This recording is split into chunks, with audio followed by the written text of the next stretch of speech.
ẹ̀yin ọmọdé wọ̀nyí o ẹ gbérin abẹ́ ní gbérin.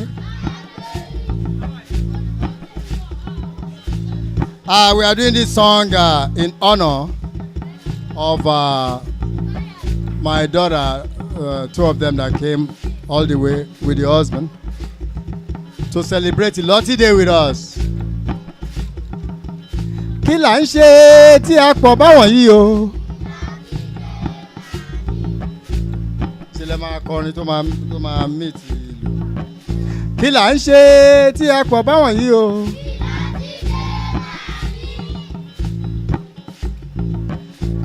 Ìlú Iloti o. Ìlú olókìkí. Ìlú Iloti o. Ìlú Iloti o.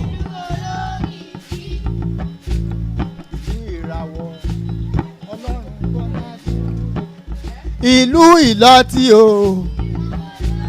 Ìlú ìràwọ̀ Ọlọ́run gbọ́lágún regeje mahani.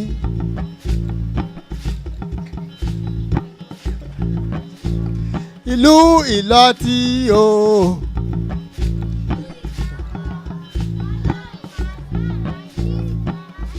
Orí ẹ pé ìlú ìràwọ̀ gbogbo yìí ni. Ìlú Iloti o.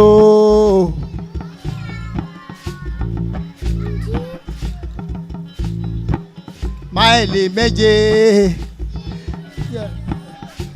sí Ìjẹ̀bú-Òde. Máìlì mẹ́jọ sí ìlú Ẹ̀pẹ́. Ọ̀dẹ̀rà ló kọ́ tẹ̀lú Iloti dó.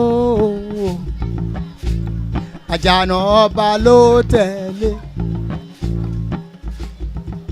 Ó wá mi rántí. Ó mú mi rántí orin wípé hey máa ro ẹ bá mi gbé.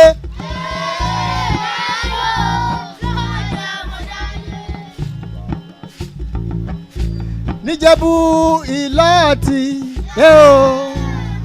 ro hey máa ro ọjọ́ mo dáyé.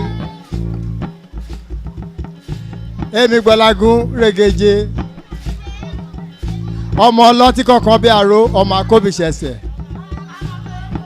ọmọ olùmọdúró fẹlẹ́gbẹ̀jẹ̀gbẹ̀